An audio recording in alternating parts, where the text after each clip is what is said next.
రెండేళ్ల బాలుడికి scrub typhus వ్యాధి సోకింది. ఎన్టీఆర్ జిల్లా మైలవరం మండలం పొందుగల గ్రామంలో ఈ వైరస్ కలకలం రేపింది. జ్వరంతో బాధపడుతున్న బాలుడు ప్రస్తుతం విజయవాడ ప్రభుత్వ ఆసుపత్రిలో చికిత్స పొందుతున్నాడు.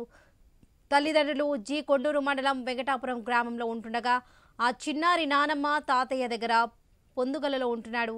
బాధితుడి ఆరోగ్య పరిస్థితి నిలకడగా ఉందని మైలవరం పిహెచ్సి డాక్టర్ అరుణ తెలిపారు. స్క్రబ్ టైఫస్ వ్యాధిపై భయపడాల్సిన అవసరం లేదన్నారు. చిన్న పిల్లలను కింద పడుకోబెట్టినప్పుడు జాగ్రత్తలు తీసుకోవాలని సూచించారు డాక్టర్. జ్వరం వచ్చినప్పుడు గుర్తించి తగిన చికిత్స తీసుకోవాలని తెలిపారు. గ్రామంలో ఒక చిన్న బాబు 2 years బాబు ఫీవర్ ఉందండి.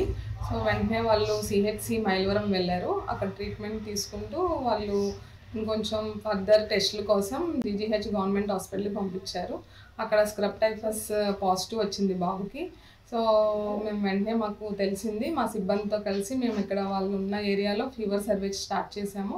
అలాగే పంచాయతీ వాళ్ళతో కలిసి శానిటేషన్ డిపార్ట్మెంట్ వాళ్ళతో కలిసి సరౌండింగ్స్ అన్ని శానిటేషన్ చేపిస్తున్నాము, క్లీన్లీనెస్ అన్ని చేయిస్తున్నాము. దీని గురించి పెద్దగా భయపడాల్సిన అవసరం లేదండి. సకాలంలో తెలుసుకొని వెంటనే మనం యాంటీబయాటిక్ స్టార్ట్ చేస్తే దీనికి ట్రీట్మెంట్ ఉంది, తగ్గుతుంది.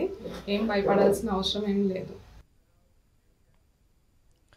రెండేళ్ల బాలుడికి స్క్రబ్ టైఫస్ వ్యాధి సోకింది. ఎన్టీఆర్ జిల్లా మైలవరం మండలం పొందుగల గ్రామంలో ఈ వైరస్ కలకలం రేపింది. రైట్, ఇదే విషయానికి సంబంధించి పూర్తి అప్డేట్స్ మా ప్రతినిధి యాకూబ్ అందిస్తారు.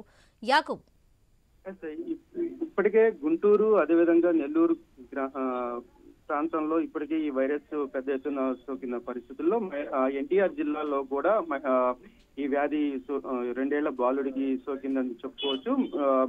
ఎన్టీఆర్ జిల్లా మైలవరం మండలం పొందుగుల గ్రామానికి చెందిన ఒక బాలుడికి ఈ వైరస్ సోకింది. అదేవిధంగా ఆ బాలుడికి జ్వరం రావడంతో గత 2 రోజుల నుంచి ఇబ్బంది పడుతున్న నేపథ్యంలో మైలవరంలోని ప్రభుత్వ హాస్పిటల్కి తరలించడం జరిగింది. అయితే ప్రస్తుతం అతని పరిస్థితి నిలకడగానే ఉంది.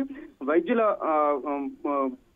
పూర్తిగా వైద్యులు పరిశీలిస్తున్నారు. దానికి సంబంధించిన ఎటువంటి ఇబ్బందులు లేకుండా అయితే ప్రస్తుతానికి అయితే చూసామని కూడా ఇప్పుడు అక్కడ ఉన్న డాక్టర్స్ కూడా చెప్పిన పరిస్థితి. అయితే ఓవరాల్ గా చూసుకుంటే ఇప్పుడు ఈ వైరస్ మీద కొంత ప్రజలు ఆందోళన వ్యక్తం చేస్తున్నారు.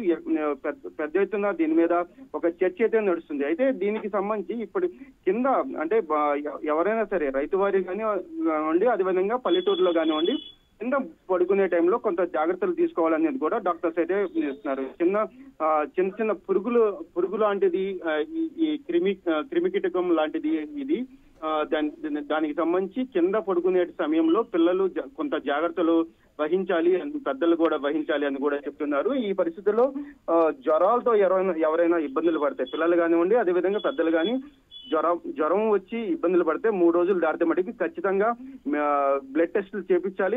దీనికి సంబంధించి అన్ని చర్యలు ఇప్పటికే వైద్య అధికారి పూర్తిగా దీని మీద కసరత్తు చేస్తున్న పరిస్థితి. ఎక్కడైనా సరే బ్లడ్ టెస్ట్ చేసుకొని దీనికి సంబంధించిన వివరాలు పూర్తి స్థాయిలో అందుబాటులో ఉన్నాయని కూడా ఇప్పటికే డాక్టర్లు అయితే చెప్తున్న పరిస్థితి. ఏదైనప్పటికీ కొంత మైలవరంలో కొంత దీని మీద ఆందోళన వ్యక్తం చేస్తున్నారు. ఈ వైరస్ ఇంకెక్కడైనా సోకిందా అనేది కూడా ఇప్పుడు డాక్టర్లు అయితే పూర్తి స్థాయిలో ఇప్పటికే దీనికి సంబంధించి అన్ని వివరాలు అయితే అడిగి తెలుసుకునే పరిస్థితి అయితే ఉంది అని కూడా చెప్పుకోవచ్చు. Right Yakub, thank you.